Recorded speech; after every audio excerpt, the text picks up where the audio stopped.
We're on a journey from field to fork. By 2050, there are expected to be 10 billion people on the planet.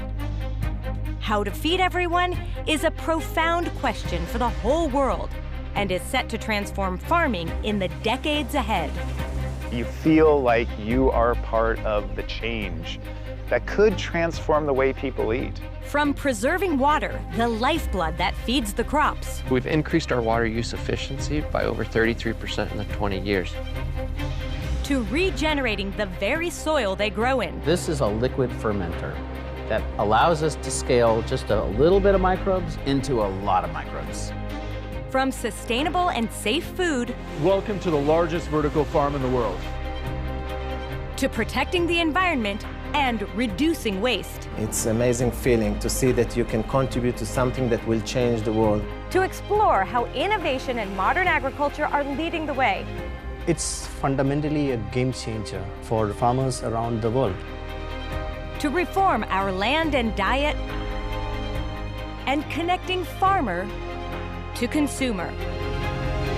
Our desire to know more about the food on our plate and how it was grown is now an irresistible force. And in this episode, we'll discover how farming is rising to the challenge. Welcome to Follow the Food.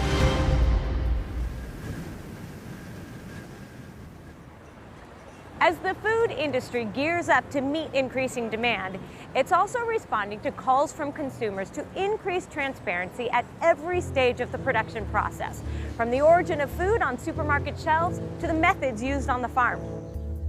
In the past 5 decades, international food imports and exports have increased around 5-fold. Annually, over $1 trillion worth of food products now navigate the globe along our food supply chains.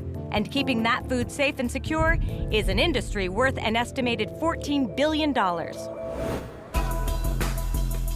help understand the problem of global food security, I've come to meet Caleb Harper at MIT in Boston. The consumer has changed from I want more food and I want it cheaper, which was a huge goal of feeding a lot of people and led to how we developed technology over the last 30 years. The consumer has now said, I want to know, how good is it for me? What did it cost the environment? And where did it come from? How does your open source agriculture help this? It's an amazing thing, the amount of food the world produces today, and the amount of people that are alive because of it. Where we can do so much more is by linking every step in this supply chain. Currently, it's a lot of kind of handshakes, like see you laters, from the farmer to the distributor to the packer to the value adder to the retailer to the consumer. None of this is linked in a way that's really dynamic and understandable. Is this the new frontier?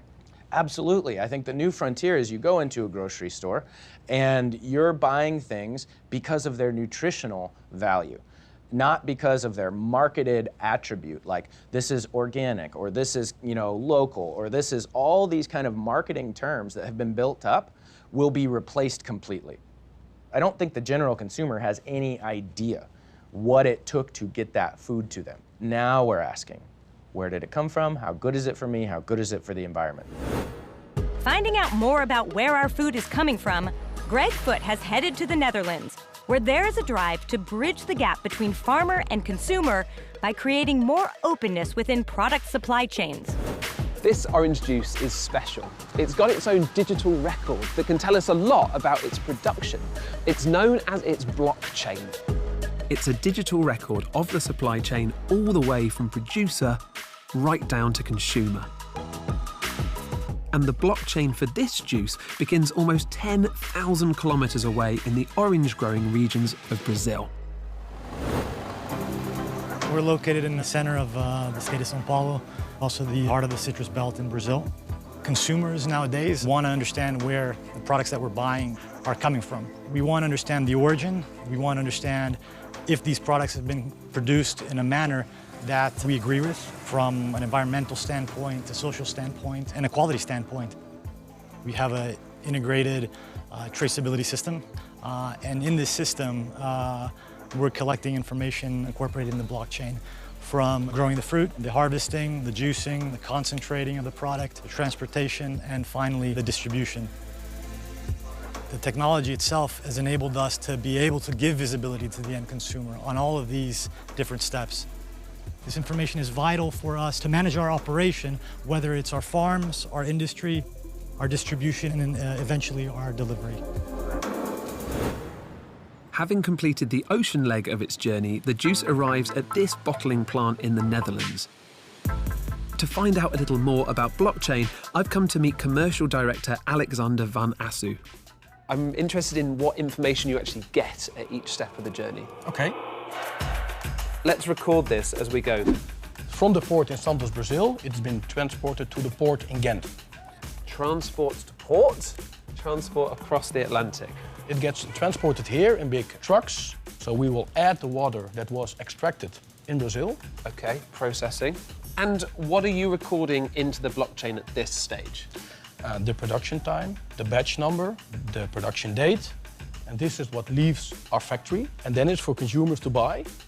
And by scanning the QR code on the bottle, they can see the total blockchain and all the steps that the product has made. So we've got 9 blocks of information. These now represent our entire blockchain. The World Health Organization estimates that almost 1 in 10 people become ill every year from eating contaminated food, with 420,000 dying as a result. Everything from contaminated baby milk in China to rogue horse meat in the UK. Consumers, governments and companies are demanding details about the systems and sources that produce and deliver the goods. They want assurances on quality, safety, ethics and environmental impact, all questions that blockchain can provide answers for. But can it be trusted? Blockchain to me means information held on various computers, protected by cryptography so that nobody else can modify it. Is it similar technology, the same? Yeah, it has the same base. So what we did is we built, together with all the partners in the chain, an independent and digital database. And it was built by an external company, and they also are checking all the data that is being uploaded in the chain. So it is totally secured there. And if somebody changes some of the data, the total chain will see it. Blockchain's level of transparency and accountability is ideal for tracing food, but how can this work practically for the consumer? At this supermarket chain, they are putting it to the test. I usually read all the packages and on the back the ingredients. Plus, I would like to know what I feed my children. I really do care about my food, where it's coming from, and I want to know what's inside. People need to know where stuff comes from. If they are stricter in it, and if they inform us much better, then you make better choices, which are in the end better for the environment. Anita Schult is the Vice President of Quality here at the Albert Heijn supermarket chain. We decided to do a blockchain project on orange juice together with Refresco to make the supply chain of orange juice transparent to the customer. Right, well, I have not had a chance yet to scan the QR code and see what it will tell me. There you enter the number, what's on the bottle. So you see that this particular bottle is from these farms in Brazil. So then we can see that it went to the port in Santos, and then it came into Ghent, and then it came to here. Exactly. And what do you think the power of this technology is? We are connecting the consumer to the farmer. As a customer, I can actually send a chat message to the farmers in Brazil, and they will see it the next day. So we could take a picture of us holding the bottle or drinking it for breakfast and send it to the farmer. Yeah. So this is really connecting people in the supply chain, but also for our customers here in the Netherlands to see the real story about where the oranges are coming from, what is the sustainable part of the orange juice. It's Rainforest Alliance certified, so that means a lot. So it's really explaining the whole story of the orange juice supply chain to everybody. Will this product be more expensive because of this information gathering process? No, there is no increase for the customer. Well, let's get out of the way. Let's let someone come and buy the orange juice. Thanks so much. I'll have one. Okay. We're becoming more interested in where our food and drink comes from. And blockchain technology appears to take big steps to achieve that. increased trackability, transparency, traceability, that increased connection between consumer and producer can only be a good thing. Later on, Chinese residents are wrestling back control of their food. Can you convince people to spend more money buying healthier food? A lot of food scandals will convince them. And consumers in the US are turning their backs on sugar. You can actually taste the leaf. It will actually come out as slightly sweet. Not slightly sweet, very sweet. In China, a growing movement is gaining ground. Lorato Mbele is in Beijing to understand how food scares and growing personal wealth is reshaping the relationship consumers have with food producers. I've traveled 70 kilometers north of the capital to visit a pioneering organization called Shared Harvest. What they've done here is respond to the social change in consumer demand. They sell and distribute directly to the customer. This farm was one of the first in China to follow the community-supported agriculture, or CSA model, working to bring food producers closer to the consumer. Xian is the founder. The whole concept is based on how we can reconnect consumers and farmers. Consumers sign up as CSA members by investing a sum of money up front. This gives farmers a stable income, while consumers get a share of the harvest, typically receiving a weekly supply of fruit and vegetables, dairy products, or meat, confident it's been grown locally in a safe and sustainable way. Can you talk me through how this Shared Harvest farm has grown? At the beginning, 2012, we have about 100 members. We have almost 3 hectares of land. And now we have more than 1,000 members, more than 20 hectares of land. All the history of China, there are no farmers that supply 1,000 families for the whole year. We are creating the history. Can you show me how? Sure, let's go to visit. So much warmer than outside. Yeah, sure. Can you convince people to spend more money buying healthier food? I think the eating habit is really changing dramatically in the last 30 years in China. A lot of food scandals will convince them. When you imagine what the future of Shared Harvest is going to look like, what do you see? We really want to build a solid base for education, for kids, but also for adults, so that we can really train more farmers practice this model. It's apparent that farming techniques in China aren't going to change overnight, but there are signs that the tide has started to turn. And that's because of consumers who are demanding food that's more nutritious and traceable, as well as a new generation of farmers who've become innovative and disruptive. And all of these variables will mean that much needed faith can be restored to the food chain. As well as food provenance, today's consumer is increasingly concerned about health, and obesity is one of the biggest threats, with nearly 30% of the world's population now either obese or overweight. Both consumer and producer are looking for solutions. We're living in a time when consumers are more and more concerned about the sugar content in their food, and that's causing some big manufacturers to take a hard look at their ingredients and come up with healthier options.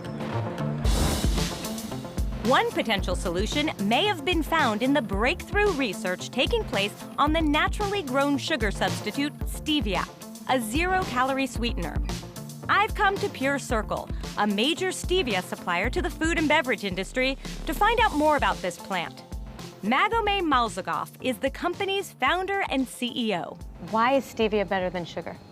I think if you take pound to pound, it has same calories as sugar. And the trick is it's in its intensity of sweetness. Stevia can be as sweet as 600 times sugar. So I need 600 times less? 600 times less of everything.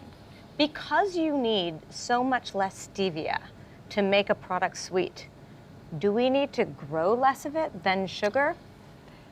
Yes, you need 5 times less land. It's 80 times less water.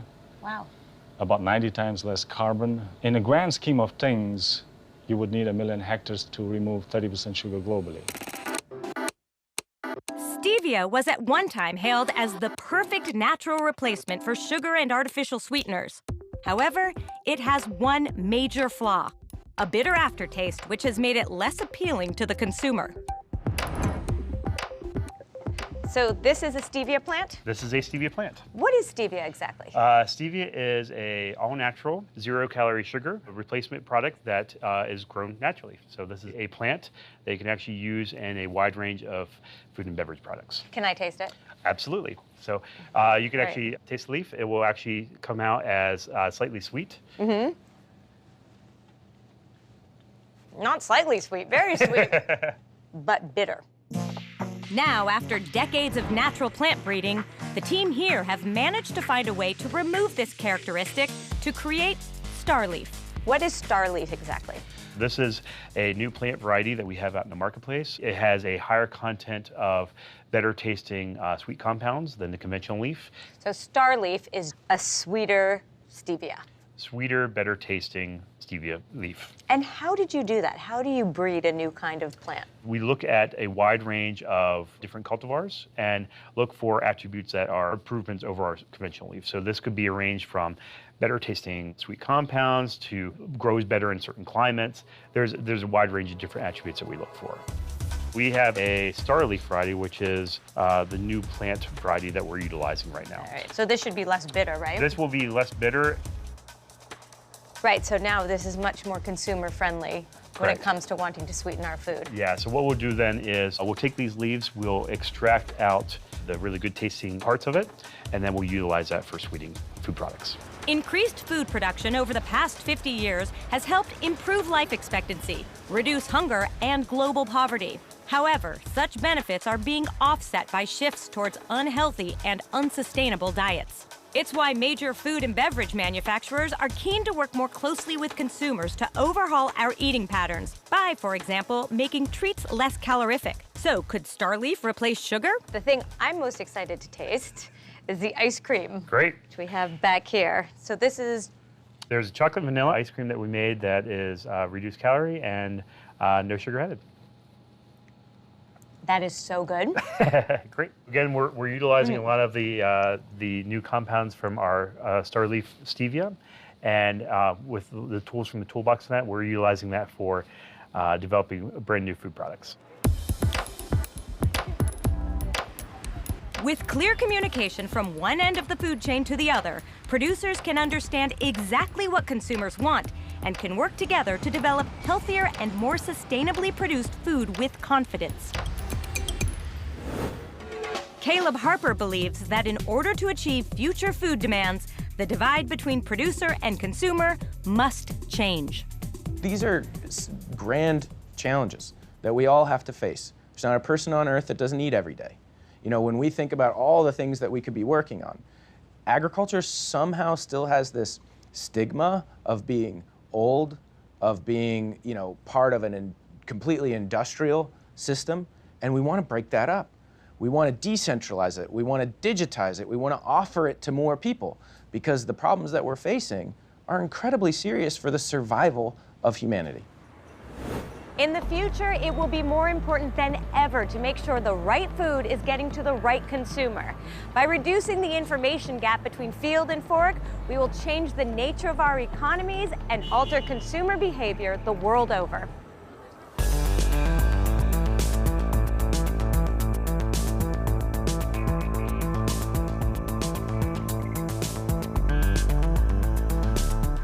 Closing the information gap between food producers and consumers will help us move towards a more transparent and sustainable future.